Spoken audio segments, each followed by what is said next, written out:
भगवंताने संतांच्या घरी भगवंताने काम करू लागलं. कबीरजी महाराज काशीहून आले होते जनाबाईला भेटण्यासाठी. कोण आहे ही जना? पाहिली तर जना एका शेजारणी सोबत भांडत होती. एवढ्या लांबून आलो म्हणे, हिच्या दर्शनासाठी आलो मी. काय दर्शन घ्या म्हणून चाललो म्हणे मी वापस. नामदेव रायाने सांगितलं थांबा म्हणे, जर सब पुढे जाऊन पाहू. पुढे गेल्यास नंतर सांगितलं म्हणे, जना का भांडत आहे? हिन माय गौऱ्या चोरल्या म्हणे. गौऱ्या चोरल्या? तुझ्याकडे काही पुरावा आहे का? हाय म्हण पुरावा. तो काही कलर गिलर लावले, शेण वेगळ्या कलरचं वापरेले, आज काही आहे का? शेण काहीच आहे. मी काही खूनही केली नाही, माझ्या खून लक्षातही नाही. पण मी सांगते तुम्हाला, प्रत्येक गौरी घ्या, गौरी कानाला लावा. कानाला लावल्याच्या नंतरच्या गौरी मधून विठ्ठल विठ्ठल ध्वनी ऐकू येईल, ती गौरी माझी आहे. कबीरजी महाराजांना आश्चर्य वाटलं. खरंच गौरी जवळ गेले, पहिली गौरी कानाला लागली, आवाज आला नाही. दुसरी गौरी कानाला लावली, आवाज आला नाही. कस काय होईल म्हणे, जमत नाही. नंतर गौरी घेतली, कानाला लावली. कानाला लावल्याच्या नंतर त्यातून विठ्ठल विठ्ठल विठ्ठल विठ्ठल विठ्ठल विठ्ठल विठ्ठल विठ्ठल ध्वनी ऐकायला आला. विठ्ठल विठ्ठल नाद त्या ठिकाणाहून निघाला, त्या गौरी मधून निघाला. असे भक्तांच्या घरी कामे न सांगता करी. सगळे काम भगवंत त्या ठिकाणी आपल्या घरी करत असतो, पण आपल्या अंतकरणातला भाव शुद्ध पाहिजे.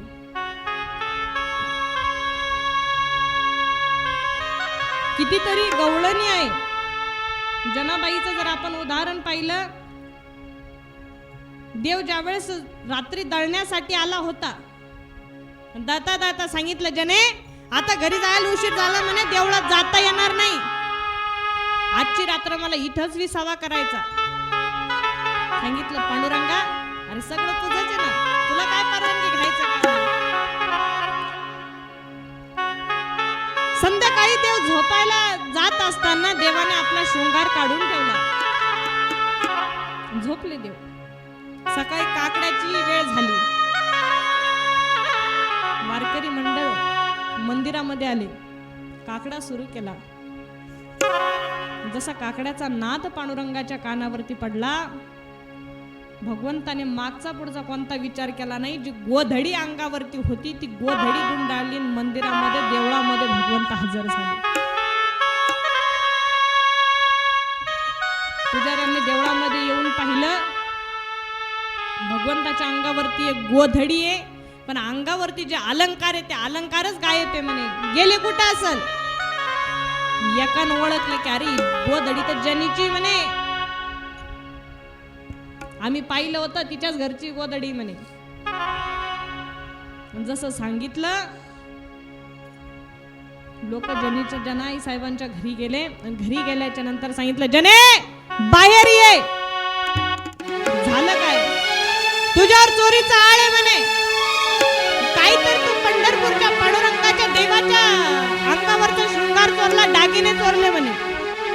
जनाई साहेबांनी तोंडाला हात लावला आणि सांगितलं की नाही बा, मी कशाला काही घेऊ, मी नाही घेतलं काही. ही गोधडी कोणाची? गोधडी तर माझीच आहे म्हणे. शृंगार झोपडीमध्ये हुडकलं, शृंगार सापडला. लोकांनी जनाई आई साहेबांना त्या ठिकाणी चोर म्हणून घोषित केलं. आळ चोरीचा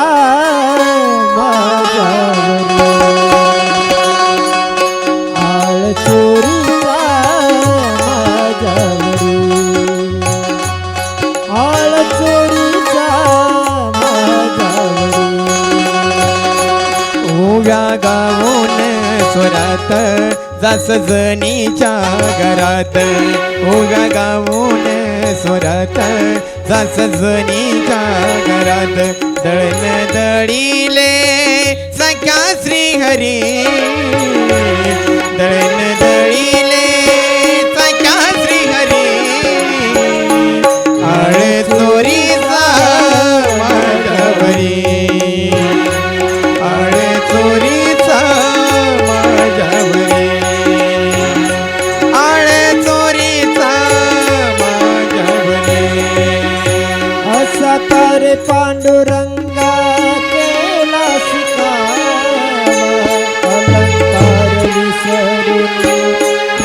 गेलास देवा हो अलंकार विसरून गेलास देवा अलंकार विसरून गेलास देवा वाकले तू अंगावरी वाकले तू अंगावरी आळ चोरीचा माझ्यावरी आळ चोरीचा माझ्यावरी आळ चोरीचा माझ्यावरी आळ चोरीचा माझ्यावरी आळ चोरीचा माझ्यावरी आळ चोरीचा माझ्यावरी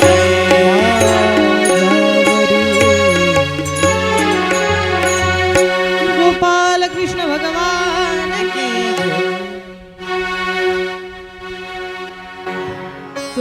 चोरीचा आळ त्या ठिकाणी जनाई साहेबांवरती लावला.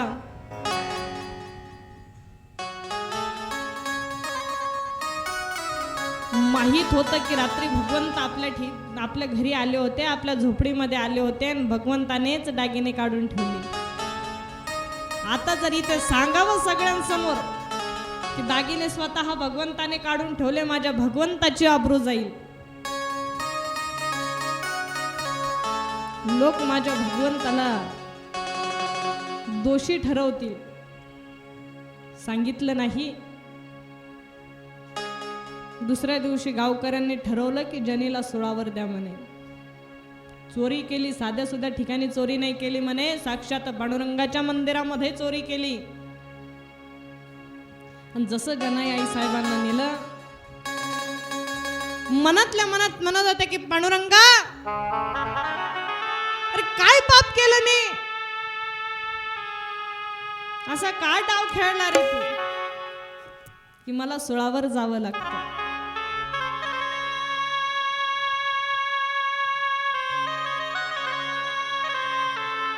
दुसऱ्या दिवशी सगळ्या गावकऱ्यांनी जनाई आई साहेबांना सुळाकडे नेल्याच्या नंतर सांगितलं की बाबा पांडुरंगा आता मी मरणार आहे, माझं आता काहीच शिल्लक राहणार नाही.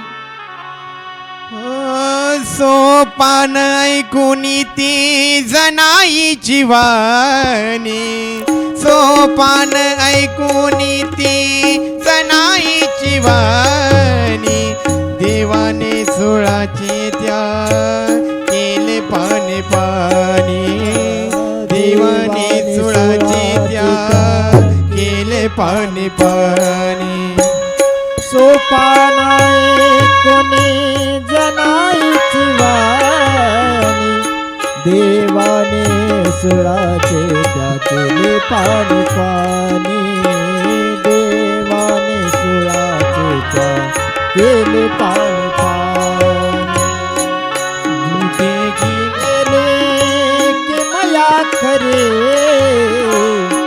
दारुले की मया करे आळ चोरीचा माझ्यावरी आळ चोरीचा माझ्यावरी आळ चोरीचा माझ्यावरी आळ चोरीचा माझ्यावरी आळ चोरीचा माझ्यावरी हो आळ चोरीचा माझ्यावरी. सांगितलं की पांडुरंगा आता मला जावं लागणार आहे, मला आता सुळावरती चढवणार आहे. पहिला आधी सांगितलं की म्हणे देवा तुझ्यामुळं मला सुळावरती चढावं लागतं. नंतर लक्षात आलं की बाबा याच्यापेक्षा मोठं भाग्य कोणतं आहे की माझ्या देवाची चूक झाकवत झाकवत मला मारावं लागतं. सुळावरती नेईपर्यंत शेवटच्या क्षणापर्यंत परमात्मा आपली परीक्षा पाहत असतो. आपण म्हणतो ना माझ्याच आयुष्यामध्ये दुःख का, माझ्याच आयुष्यामध्ये दुःख का. त्याचं उत्तर असं आहे की ज्याच्यामध्ये जे दुःख झेलण्याची ऐपत आहे त्याच्याच पदरामध्ये भगवंत दुःख टाकत असतो. भगवंत हा आपल्या जीवनामध्ये कसा येतो की एखाद्या वेळेस एखाद्या समुद्रामध्ये एखाद्या तलावामध्ये या जीवाला टाकून द्यावं, या देहाला टाकून द्यावं. पहिली डुबकी मारू द्यावी, दुसरी डुबकी मारू द्यावी, तिसऱ्या डुबकीपर्यंत कुठेही काही थांग लागत नाही. पण ज्यावेळेस शेवटची घटिका येते त्यावेळेस वरच्यात काढून देतो. असा मायाळू तो परमात्मा आहे. सुळावरती चढेपर्यंत कुठे दिसत नव्हतं, पण पांडुरंगाचा धावा चालू होता.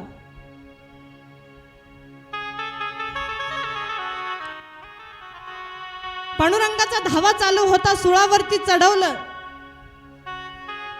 जसं सुळावरती येणार तसं सुळाचं पाणी पाणी पाणी पाणी झालं. गावकऱ्यांनी आश्चर्य पाहिलं आणि सांगितलं की अरे काय चमत्कार झाला हा. सुळाचं पाणी झालं. जनाई आई साहेबांचा अधिकार ओळखला. आई साहेबांनी सांगितलं की देवा धन्य तुझं कृपा सिंधू म्हणतील की तुला त्या साधू संतांनी 4 वेद 6 शास्त्र 18 पुराणांनी तुला ज्या उपाध्या लावल्या त्या खरंच आहे परमात्मा, खरंच आहे देवा. शेवटच्या क्षणाला का होईना मला वाचवलं रे तू. म्हणून फक्त आपल्या संसाराचा भार देवावरती सोडला पाहिजे. सगळं काम भगवंत करत असतो पण आपला संसार सुटत नाही. कधीच संसार सुटत नाही, पण संसार हा कधीच पूर्ण होत नाही. परमार्थ कधीच अपुरा राहत नाही. मला सांगा, आपण जर घर बांधलं, तालावर ताळ तालावर ताळ ताळावर तार बांधले, एक ताळ दुसरं ताळ तिसरं ताळ, किती ताळ बांधू द्या, आसाऱ्या घराच्या आसाऱ्या वर आसाऱ्या वरच राहते ना. नाही बापा जर पैसे आले की 5 बी चढून घेऊ म्हणतो की नाही असं. कारण संसार कधीच पूर्ण होत नाही. आता मंदिर आपण जर पाहिलं, मंदिरावरती कलश चढवला, कलश चढवल्यास नंतर किती काम करू शकणार आहे आपण वर? नाही करताय. कलश झाला म्हणजे काम पूर्णत्वाकडे गेलं, त्याच्यावरती काहीच बसवता येत नाही. परमार्थ कधीच पुरा अपुरा राहत नाही. संसार कधीच पुरा होत नाही. किती संसाराच्या मागे लागा, कधीच आपला होत नाही. म्हणून तो दयाळू परमात्मा आहे, त्याची सेवा आपण केली पाहिजे. परमार्थ आवडीनं करता आला पाहिजे. ज्याला आवड असते त्याला सवड असते. मी सांगत होते की कितीतरी जणांचे शेतामध्ये एवढे काम आहे, सांगता थोडे काम आहे पण तरी सुद्धा ते काही काहीला काहीच काम नाही. ते म्हणते नाही ना सिस्टम लय चांगली म्हणते, सिस्टमची ऑपरेटिंग बी लय भारी आहे. आपल्या घरी झोपल्या ऐकू येते तिथं काय म्हणते, घरमाटात जाऊन बसा असे काही केलं. पण सांगू का, या धर्म मंडपामध्ये कोण येत असतं? इरादे लाख बनते हैं बनके टूट जाते हैं, इरादे लाख बनते हैं बनके टूट जाते हैं, कथा कीर्तन में वही आते हैं जिसको कन्हैया बुलाते हैं. सगळे जण कथा कीर्तनात येत नाही. ज्याला देवाचं आमंत्रण असलं तेच कथा कीर्तनात येत असतात. काल आपण भगवंताचा जन्म पाहिला. सुंदर असं भगवंताचं प्रागट्यकरण त्या ठिकाणी झालं. गोकुळामध्ये जिकडे तिकडे आनंद उत्सव साजरा करण्यात आला. नंद बाबाने सगळ्यांना बधाई, नंद बाबाला सगळ्यांनी बधाई दिली. नंद बाबांनी त्या बदल्यात कोणाला सुवर्ण दान केलं, कोणाला कांचन दान केलं, अन्न दान केलं. जे काय असेल ते सगळं सांगितलं की हे बघा धान्याचं कोठार मोकळे, जल जल जे जे लागतं ते घेऊन जा. सुंदर असा आनंद उत्सव सुरू झाला. गवळणी पाहत होत्या. गवळणीला वाटलं की कधी आपण भगवंताचं मुख पाहतो. म्हणून घाई घाई मध्ये त्या परमात्म्याला अंतकरणामध्ये साठवलं. आता आपल्याला लवकर जायचंय, कान्हाला पाहायचंय, देवाला पाहायचंय. म्हणून शृंगार करायला लागला. विना शृंगाराचं बाहेर पडू नये स्त्रीनं. शृंगार करायला लागल्या, पण शृंगार करत असताना ओठाची जी लाली, ओठाची जी लिपस्टिक आहे ती डोळ्यामध्ये भरली, त्याचं काजळ लावलं, हातातल्या बांगड्या पायामध्ये घातल्या, पायातले पैंजण हातात घातले, कपाळाची टिकली भांगामध्ये लावली, भांगाचं सिंदूर तो कपाळावरती लावला. घाई घाई घाई घाई गाईचं वासरू म्हशीला सोडलं, म्हशीचं वासरू गाईला सोडलं. धुंदीत वेड्या झाल्या गवळणी. कधी आपण त्या भगवंताकडे पाहतो. मन मोहिले रे मन मोहिले,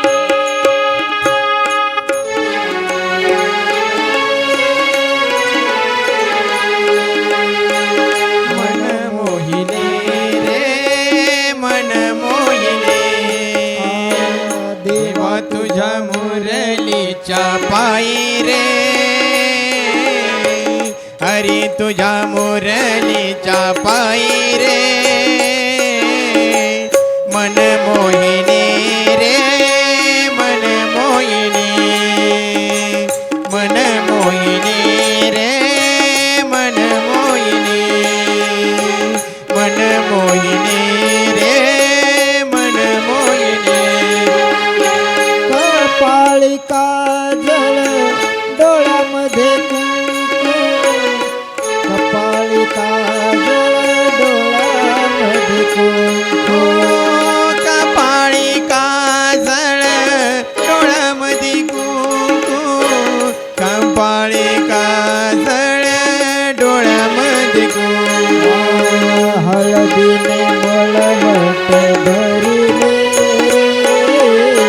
हळदीने मळवट भरिले रे, मन मोहिनी रे मन मोहिनी, मन मोहिनी रे मन मोहिनी, मन मोहिनी रे मन मोहिनी, मन मोहिनी.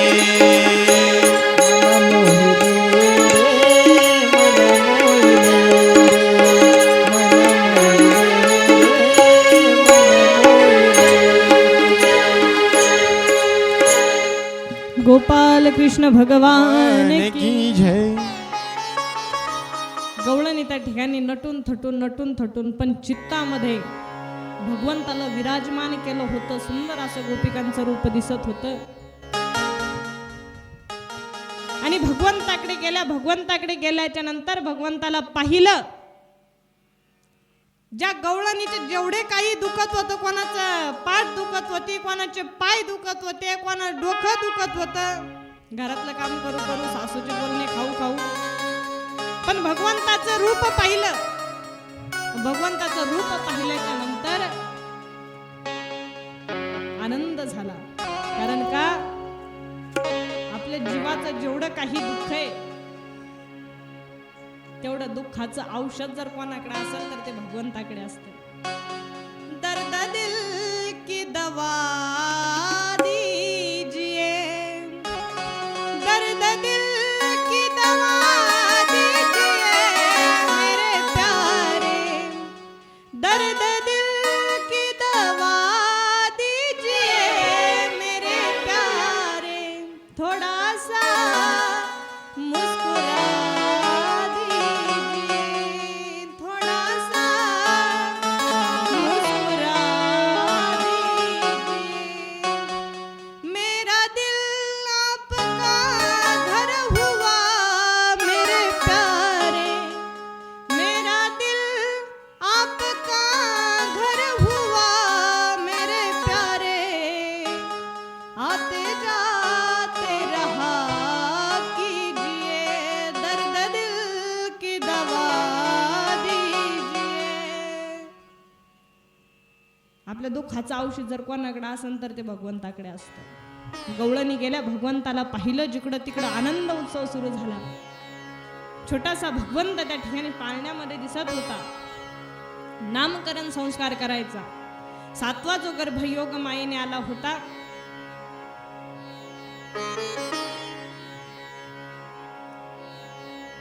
त्यापासून बलदाऊ भैयाचा अवतार झाला.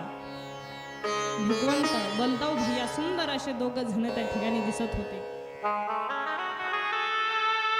पाळण्यामध्ये टाकल्याच्या नंतर सुंदर स्वरूप भगवंताचं बलदाव भैयाचं दिसत होतं. नामकरण संस्कार करायचा. नाव काय ठेवायचं म्हणे, तुमचं जे मोठं पोरग आहे ना म्हणे ते खूप बलवान राहणार आहे,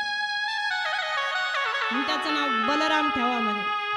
मोठ्याचं बलराम ठेवा म्हणे. लाईनच काय ठेवा या पण म्हणे, तुमचं लाईन लय आगाऊ राहणार आहे म्हणे, विचित्र राहणार आहे म्हणे.